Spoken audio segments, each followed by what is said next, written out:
திருச்சிற்றம்பலம்.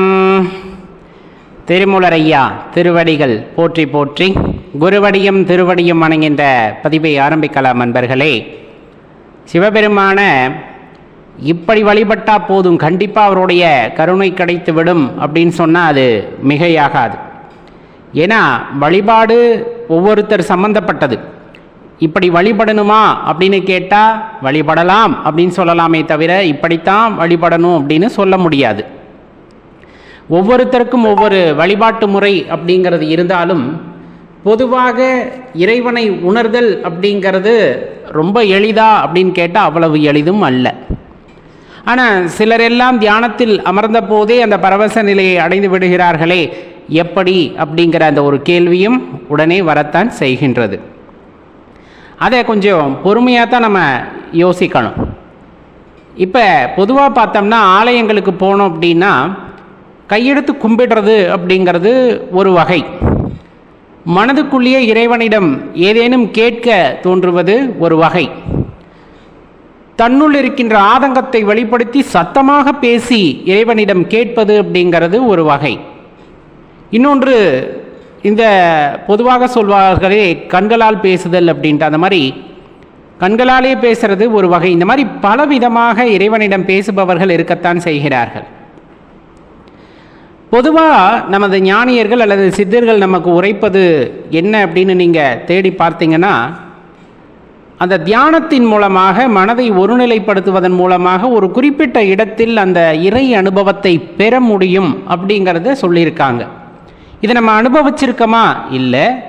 ஆனால் சொல்லியிருக்காங்க இல்லையா? அதனில் போயிருப்பதற்கான வாய்ப்புகள் இல்லை அல்லவா? ஏனென்றால் அவர்கள் ஒரு உயரிய நிலையை அடைந்திருக்கிறார்கள். அதற்கு எதை பயன்படுத்தினார்கள் என்றால் அந்த இறை அனுபவத்தை உணர்ந்ததை வைத்து படிப்படியாக அடுத்தடுத்த கட்டத்திற்கு சென்றார்கள் என்ற குறிப்புகள் அவர்கள் கொடுக்கிறார்கள் என்றால் நாம் முயற்சித்து தான் பார்க்க வேண்டும். அது குரு மூலியமாக சில பேருக்கு கிடைக்கப்பெறுகிறது.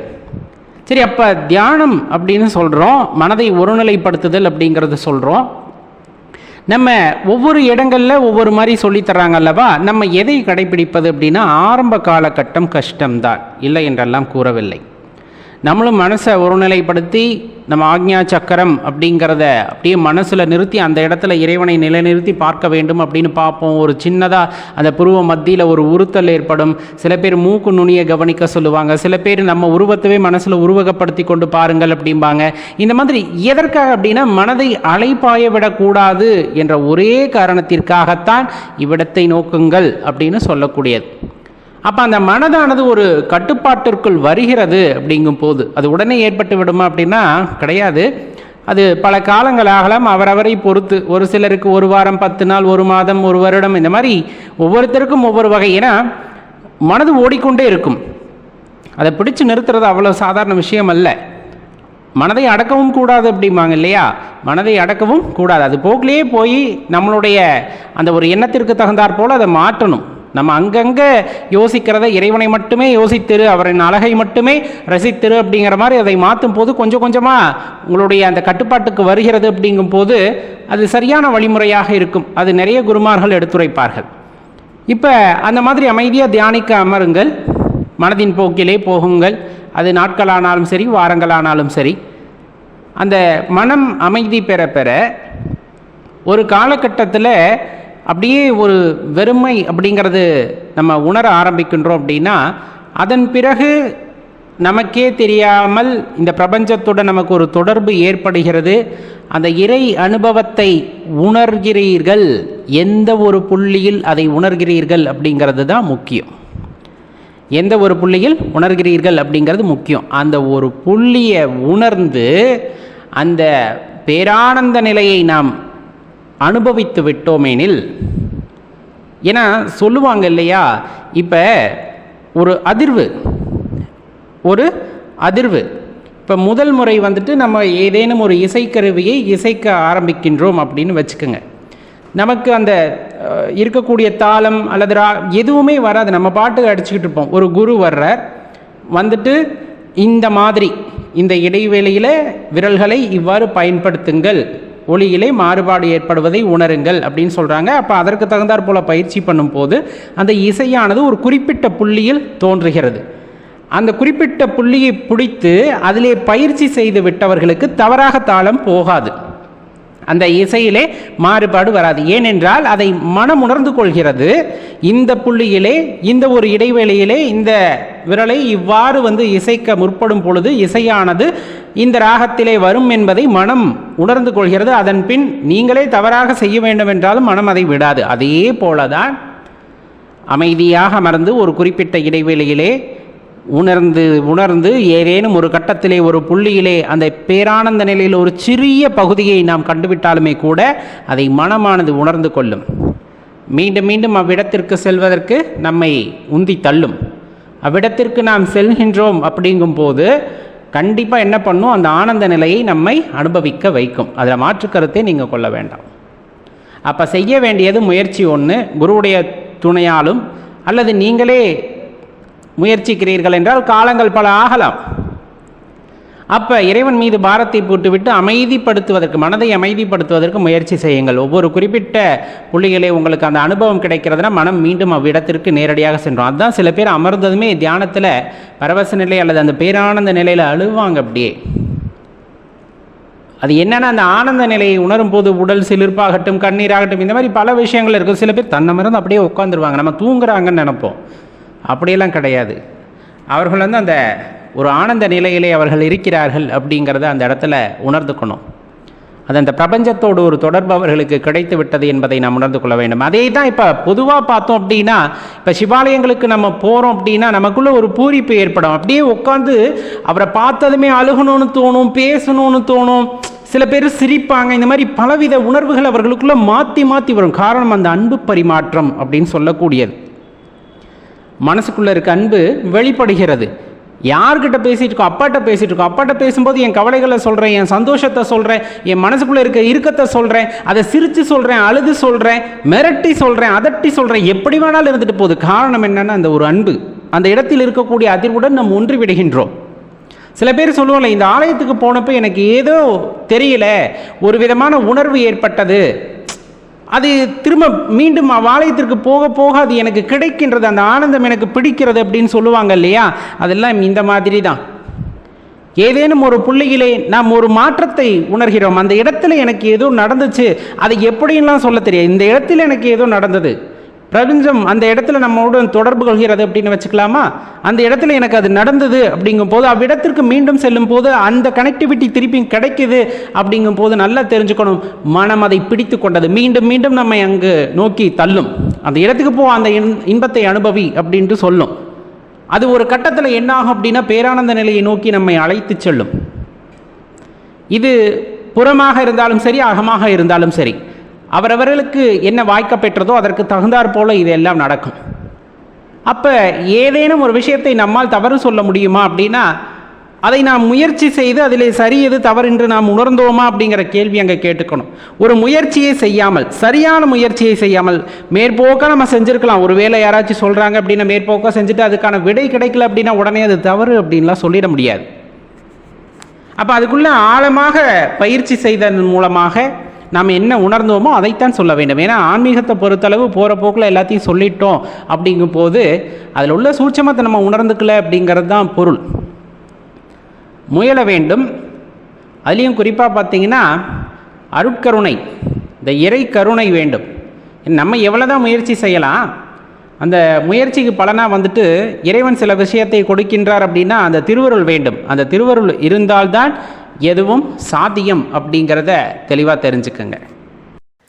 நம்ம வாழ்க்கையை நம்மால் தீர்மானிக்க முடியுமா? நம்மால் முடியக்கூடிய விஷயங்கள் ஏதேனும் உண்டா? எல்லாமே ஏற்கனவே தீர்மானிக்கப்பட்டதுங்கிறாங்களே, அப்படி தீர்மானிக்கப்பட்டதாக இருந்தால் நம்மளால் இந்த வாழ்க்கையில் எந்த மாற்றத்தையும் ஏற்படுத்த முடியாதா? ஆன்மீக ரீதியாகவும் சரி, இந்த வாழ்க்கையை நடத்தக்கூடிய விதத்திலையும் நம்மளால் எதுவும் மாற்றம் செய்ய முடியாதா அப்படிங்கிற இந்த கேள்வி எல்லாம் நிறைய மனசில் எழும். அப்படி எழுகிறது அப்படிங்கும்போது கண்டிப்பாக இந்த பதிவை முழுமையாக பாருங்கள், உங்களுக்கு பயனுள்ள வகையிலே இது இருக்கும். இந்த பிரபஞ்ச இயக்கம், அதையும் தாண்டி இந்த வெட்டவெளி, இந்த மாதிரி விஷயங்களை பற்றியெல்லாம் மனசு யோசிக்குது, ஆராயுது. அப்படிங்கும் போதே ஆன்மீகத்தில் ஒரு பெரிய நாட்டம் அப்படிங்கிறது உண்டாகிவிடும். சில அறிவியலாளர்கள் வந்து இந்த தொலைநோக்கியை வச்சுக்கிட்டு அவங்கக்கிட்ட இருக்க கருவியை வச்சுக்கிட்டு இந்த பிரபஞ்சத்தை பார்க்கணும், இந்த பிரபஞ்சத்தை புகைப்படம் எடுக்கணும், இந்த மாதிரி நிறைய விஷயங்களில் ஈடுபடுவார்கள். அது ஒரு வகையான தேடல். இந்த கையில் வந்துட்டு தொலைநோக்கியும் கிடையாது, எந்த ஒரு அறிவியல் சாதனங்களும் கிடையாது. ஒரு ஆழ்ந்த தியான நிலைக்கு சென்ற பின்னர் இந்த பிரபஞ்சத்தின் இயக்கத்தை பற்றி அறிந்து கொள்கின்ற சித்தர்களாகட்டும் மகான்களாகட்டும் அவர்களெல்லாம் இறைவனின் அருளை பெற்றவர்கள் அப்படின்னு சொல்லலாம். சரி, இப்போ நம்மக்கிட்ட அதீத சக்திகள் இருக்கிறதா, நம்முள் சக்தி இருக்கிறது அப்படிங்கிறாங்களே, அது இருப்பது உண்மையா அப்படிங்கிற அந்த வினாவானது ஒவ்வொரு மனிதனுக்குள்ளும் எழுந்து கொண்டே தான் இருக்கிறது. அப்படி எழுந்து கொண்டிருக்கின்ற அந்த கேள்விகளுக்கு பதிலாக நாம் ஒரு விஷயத்தை ஆழ்ந்து பார்க்க வேண்டியது இருக்கிறது. இந்த பிரபஞ்ச இயக்கம் யாருடைய கட்டுப்பாட்டில் இயங்குகிறது? இந்த அண்டம், பேரண்டம், பால்வெளி, இந்த மாதிரி நிறைய சொல்கிறோம் இல்லையா? இதெல்லாம் யாருக்கு கட்டுப்பட்டு இயங்குகிறது அப்படிங்கிற கேள்வியை நமக்குள்ளே நாம் கேட்டு பார்க்க வேண்டும். இப்போ நாம் ஆணையிட்டால் அதில் ஏதேனும் மாற்ற முடியுமா அப்படிங்கிற கேள்வியை கேட்டு பாருங்களேன். கண்டிப்பாக இப்போதைக்கு நம்ம சொல்லக்கூடிய பதில் என்னவாக இருக்கும்? கண்டிப்பாக முடியாது அப்படிங்கிறது அதற்கான பதிலாக இருக்கும். சரி, எப்போவுமே அது முடியாதா அப்படின்னா கொஞ்சம் பொறுமையாக கேளுங்க. நம்ம வாழ்க்கையில் சிறிய மாற்றங்களை ஏற்படுத்த முடியுமா அப்படிங்கிறதையும் பார்த்துக்கணும். நமக்குள்ளே இருக்க அற்புத சக்தியை உணர்ந்திருக்கிறோமா அப்படின்னு கேட்டோம்னா கண்டிப்பாக சில விஷயங்களை தெரிந்து கொள்ளும் வகையிலே நம்ம உணர்ந்திருக்க மாட்டோம். இந்த மனசு அப்படிங்கிறத பற்றி யோசிக்கவே இல்லைன்னு வச்சுக்கோங்க. மனசுன்னு ஒன்று இருக்குங்கிறது நமக்கு தெரியுமா அப்படின்னு கேட்டால் தெரியும். அந்த மனத்தோட ஓட்டத்தை என்னைக்காச்சும் கவனித்து பார்த்துருக்கோமா அப்படின்னா கண்டிப்பாக ரொம்ப அரிதினும் அரிதாக யாராவது இது மாதிரி சொல்லும் போது இந்த மன ஓட்டம்னா என்ன அப்படிங்கிறத கொஞ்ச நேரத்துக்கு கவனிக்க முடியும். ஆனால் எப்பொழுதுமே அதை கவனித்திருக்க முடியாது. யோசிச்சு பாருங்கள். இப்போ உங்கள் மனசு என்னென்ன யோசிச்சுக்கிட்டு இருக்குன்னு யோசிச்சு பாருங்களேன். இப்போ தான் உங்கள் மனதானது இப்படி ஒரு விஷயம் இருக்கிறது, சரி இதை பற்றி யோசிப்போம், நம் மனது எங்கே செல்கிறது அப்படின்னு பார்க்கலான்ட்டு கட்டளையிடும். இது எங்கெங்கே போகுதுன்னு பார்க்கலாம் அப்படின்ட்டு. உண்மைதானுங்களே? இப்போ உங்கள் மனசு அப்படி யோசிக்க ஆரம்பிச்சிருக்கோம்ல. இப்போ ஒரு விஷயத்தை பற்றி நமக்கு தெரிய வருகிறது அப்படிங்கும் போது அதை பற்றிய ஆராய்ச்சியை நாம் ஆரம்பித்து விடுவோம். அது கொஞ்ச நேரத்துக்கு நம்மளோட பிடிமானத்தை பொறுத்து. அந்த பிடிமானமானது இறுக பற்றி கொண்டால், அதை பற்றி தெரிந்து கொள்ள வேண்டும் என்று நினைத்தால் அதனுடைய தேடுதலானது நீடிக்கிறது. அது ஏனோ தானோன்னு இப்போ பேசுகிறாங்க, அதனால் அதை பற்றி யோசிப்போன்னு யோசிச்சுட்டு விட்டுட்டோம்னா அது விட்டுரும், அவ்வளோதான். அப்போ நம்ம கொண்ட கொள்கையில் எவ்வளோ உறுதியாக இருக்கின்றோம் அப்படிங்கிறத பொறுத்து தான் நமக்கு அந்த தேடுதல் அப்படிங்கிறது எப்போவுமே அமையும் அப்படிங்கிறத தெரிஞ்சுக்கோங்க. இதையும் தாண்டி எளிமையாக நீங்கள் புரிஞ்சுக்கணுன்னா ஒரு விஷயம், இப்போ இந்த உடலில் ஓடுகின்ற இரத்த ஓட்டத்தை உங்களால் கட்டுக்குள் வைத்திருக்க முடியுமா அப்படின்னா கண்டிப்பாக முடியாது. அதே போல் இந்த சின்ன சின்ன இரத்த நாளங்கள் வழியாக இரத்தமெல்லாம் போய் வருகிறது, வளர்சிதை மாற்றங்கள் நிகழ்கிறது, இந்த மாதிரி நிறைய விஷயங்கள் இருக்கிறது.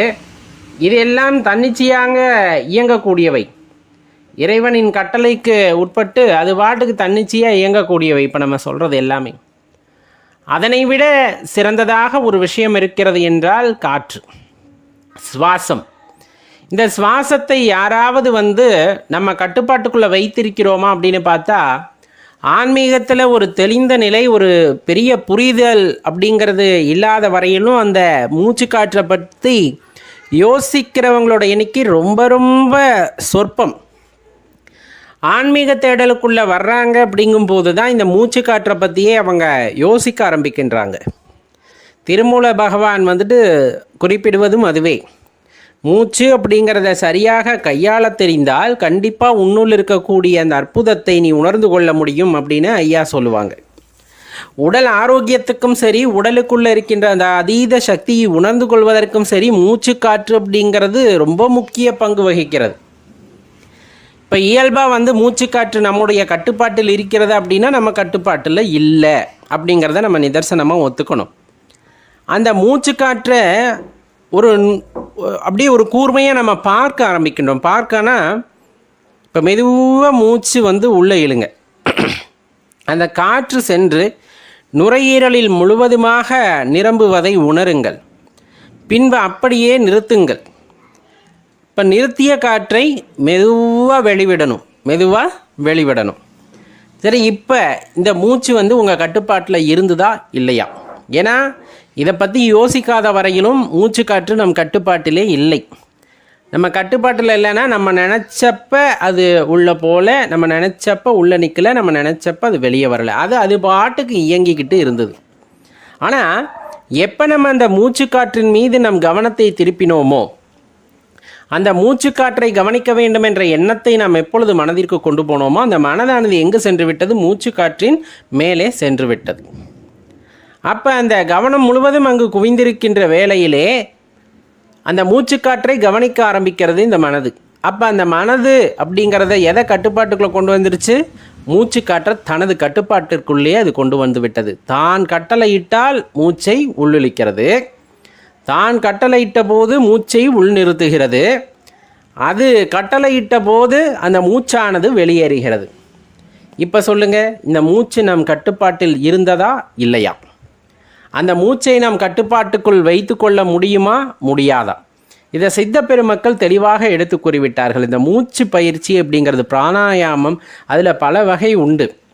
அதெல்லாம் குரு மூலியமாக தெரிந்து கொண்டு செய்யும் பொழுது கண்டிப்பாக அந்த மூச்சு காற்று அப்படிங்கிறது நம் கட்டுக்குள் வருகிறது. அப்படிங்கும்போது உடல் ஆரோக்கியம், உடல் இளமை, இந்த மாதிரி நிறைய விஷயங்களை அது கொடுக்கும், நீண்ட ஆயுளை கொடுக்கும் அப்படின்னு சொல்லுவாங்க. இவ்வளவு பெரிய ஆற்றல் நமக்குள் தான் இருக்கிறது. எப்படி? அந்த மூச்சையே நாம் கட்டுக்குள் வைத்து கொள்ளக்கூடிய ஆற்றலும் இந்த உடலில் இறைவன் கொடுத்திருக்கின்றார். ஆனால் அது ஒரு குறிப்பிட்ட நாள் யாராவது சொல்லும் வரையிலும் அது நமக்கு புரிவது இல்லை. அந்த அற்புதம் அப்படிங்கிறது, அந்த அற்புத சக்திங்கிறது நமக்குள் தான் இருந்திருக்கிறது. ஆனால் அது நமக்கு கண்ணுக்கு புரியவில்லை, கண்ணுக்கு தென்படவில்லை, இந்த சிற்றறிவுக்கு எட்டவில்லை. நம்மளால் இதை எதுவும் பண்ண முடியாதுன்னு தான் நம்ம நினச்சிக்கிட்டு இருந்தோம். ஒரு குறிப்பிட்ட கால அளவிலே நமக்கு ஒரு குரு உபதேசமாக இந்த மூச்சுக்காற்றானது உனது கட்டுப்பாட்டிற்குள் கொண்டு வர முடியும், முறையான பயிற்சி செய்யும் பொழுது அந்த மூச்சுக்காற்று அப்படிங்கிறது உனக்கு கட்டுப்படும் அப்படிங்கிற அந்த ஞானத்தை நமக்கு கொடுத்தார்களே எனில் அதை நாம் புரிந்து கொள்ள முடிகிறது. அதன் வழி நாம் நடக்கும் பொழுது அந்த மூச்சுக்காற்று அப்படிங்கிறது நம் கட்டுக்குள் வருகிறது. இதெல்லாம் நமக்கு அறிந்தது தான். இதே போல தான் இறைவன் உள்ளே தான் இருக்கின்றார். அந்த அற்புத சக்தியானது எங்கு தான் இருக்கிறது? உங்களுள் தான் இருக்கிறது. அந்த அற்புத சக்தியை நாம உணர்ந்து கொள்வது இல்லை. சில ஞானிகளும் ரிஷிகளும் முனிவர்களும் முன்னரே தாம் செய்த பயிற்சிகளின் காரணமாக, தனக்கு கிடைத்த அருளின் காரணமாக ஏதோ ஒரு வகையிலே அந்த அற்புத சக்தியை தனக்குள் அவர்கள் தரிசனம் செய்திருக்கிறார்கள். அப்படி தரிசனம் செய்த வழிகளைத்தான் நமக்கு அவர்கள் கூறி சென்றிருக்கின்றார்கள். இவ்வாறெல்லாம் செய்யும் பொழுது அந்த அற்புத சக்தியை உங்களால் உணர்ந்து கொள்ள முடியும். அந்த அற்புதத்தை நிகழ்த்தி காட்டக்கூடிய இறைவனாகப்பட்டவர் நமக்கு பல சந்தர்ப்பங்களை கொடுத்திருக்கின்றார். அந்த சந்தர்ப்பங்களின் வாயிலாக நாம் இறைவனை உணர்ந்து கொள்வதற்கு முற்படுகின்றோம். இறைவன் அப்படிங்கிற இந்த அரும்பெரும் கோட்பாடு அப்படிங்கிறது பார்த்திங்கன்னா நமக்குள் தான் உறைந்து கிடக்கிறது. உறைந்து கிடக்கின்ற இந்த அற்புதத்தை யாரேனும் நமக்கு எடுத்து சொல்ல வேண்டியதிருக்கிறது. அல்லது எடுத்து சொல்லிய பிறகும் நம்மால் உணர்ந்து கொள்ள முடியாத நிலையில் இருக்கின்றோம் என்றால் நாம் அதற்கான முயற்சிகளில் ஈடுபடவில்லை அப்படிங்கிறத தெளிவாக அறிந்து கொள்ள வேண்டும். அப்போ ஞானியர்கள் காட்டிய வழியிலே, சித்தர்கள் காட்டிய வழியிலே பயணிக்க வேண்டும் என்றால் கண்டிப்பாக குருமுகமாகத்தான் அது முடியும். இல்லை அன்பின் மூலமாக நான் உணர்ந்து கொள்ள முடியுமா அப்படின்னா கண்டிப்பாக அதற்கான வழியும் உண்டு. எல்லையற்ற அன்பு அப்படிங்கிறது என்னது? எல்லையற்ற அன்பு. அதற்கு ஒரு வேலியெல்லாம் போட்டு தடுக்க முடியாது. அதை ஒரு கட்டத்துக்குள்ளே உங்களால் அடக்க முடியாது. அப்படிப்பட்ட அன்பு நிலையை அது எதையும் எதிர்பாராத அன்பாக இருக்க வேண்டும். எதிர்பாராதனா நான் இதை கொடுத்தேன்னா நீ எனக்கு இதை கொடுக்கணும் அப்படிங்கிறது அன்பு கிடையாது. நீ கொடுத்தாலோ கொடுக்காட்டியோ நான் தொடர்ந்து கொடுத்துக்கிட்டே இருப்பேன். நீ அதாவது என் மேலே நீ பாசம் காட்டலை, உன்மேலே நான் பாசம் காட்டிக்கிட்டே இருப்பேன். இந்த மாதிரி பல விஷயங்கள் இருக்கிறது அந்த எல்லையற்ற அன்பிலே. அப்படிப்பட்ட ஒரு அன்பு நிலையை நாம் எய்துகிறோம் என்றாலும் கூட நம்மால் இறைவனை உணர்ந்து கொள்ள முடியும். அந்த அரும்பெரும் சக்தியை நம்மால் உணர்ந்து கொள்ள முடியும் அப்படிங்கிறத தெளிவாக தெரிந்து கொள்ளுங்கள்.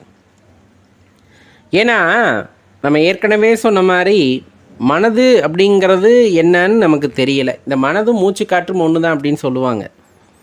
அந்த மனதின் மேல் நம்மளுடைய எண்ணங்கள் குவிய ஆரம்பிக்கிறது அப்படின்னா அதை பற்றி யோசிக்க ஆரம்பிப்போம். மூச்சு காற்றின் மீது நமது எண்ணங்கள் குவிய ஆரம்பிக்கிறதுனா அதை பற்றி அல்லது அதை வந்துட்டு ஒரு கட்டுக்குள் வைப்பதை பற்றி நாம் யோசிப்போம். இந்த மாதிரி நிறைய விஷயங்கள் இருக்கிறது. உடலிலே நடக்கக்கூடிய இயக்கங்கள் ஒவ்வொன்றாக எடுத்து பாருங்களேன். சில விஷயங்களை நம்மால் கட்டுப்படுத்த முடிகிறது. அப்படிங்கும்போது நம் வாழ்க்கையும் நம்மால் கட்டுப்படுத்த முடியும். சில விஷயங்களை செய்யக்கூடாதுன்னா செய்யக்கூடாது, அதில் எண்ணங்களை நிலைநிறுத்த வேண்டும். ஏன்னா மனது அப்படின்னு சொல்லக்கூடிய அந்த ஒரு கோவிலுக்குள்ளே இருக்கின்ற இறைவன் இந்த விஷயம் தப்புன்னு உங்களுக்கு உணர்த்துறார். அப்படிங்கும்போது அந்த விஷயத்தை மேற்கொண்டு செய்யக்கூடாது. அந்த வாழ்க்கையிலே அந்த தவறை செய்து விட்டால் பின்னர் அதற்காக வருந்த வேண்டியது இருக்கிறது. அப்படி வருத்தப்பட்டே வாழ்க்கையானது பாதி போய்விடும். அதனால தான் சொல்கிறது, எப்பவும் சந்தோஷமாக இருங்க, எப்பவும் அன்புமயமாக இருங்க. அந்த அன்புமயமாக நீங்கள் இருக்கும்போது வாழ்க்கை அப்படிங்கிறது ரொம்ப ஆனந்தமயமாக இருக்கும். ஆனந்தம் ஒருவன் வாழ்க்கையிலே குடிகொள்கிறது அப்படிங்கும்போது அது இறைவன் கொடுத்த பெரிய வரப்பிரசாதம். நிறைய பேர் கோடியாக இருந்தாலும் மனதிலே சந்தோஷம் இல்லை என்பதை அவர்கள் வாயாலேயே கூறுவார்கள், கேட்டிருப்பீர்கள். சிலரிடமெல்லாம் பணமே இருக்காது, ஆனால் அவன்தான் உலகத்திலே பெரிய சந்தோஷமாக இருக்கக்கூடிய பணக்காரனாக இருப்பான். அதெல்லாம் இறைவன் கொடுத்த வரம். நம் மனதை எப்படி மாற்றி அமைத்து கொள்கின்றோமோ அல்லது நமது செயல்களுக்கு நாம் எப்பொழுது தலைவனாக இருக்கின்றோமோ அப்போது நம்மால் இறை ஆற்றலை உணர்ந்து கொள்ள முடியும். அந்த சிவபெருமானை உணர்ந்து கொள்ள முடியும். அப்படிங்கிற அந்த சூக்ஷமத்தை நீங்கள் புரிந்து கொள்ள வேண்டும்.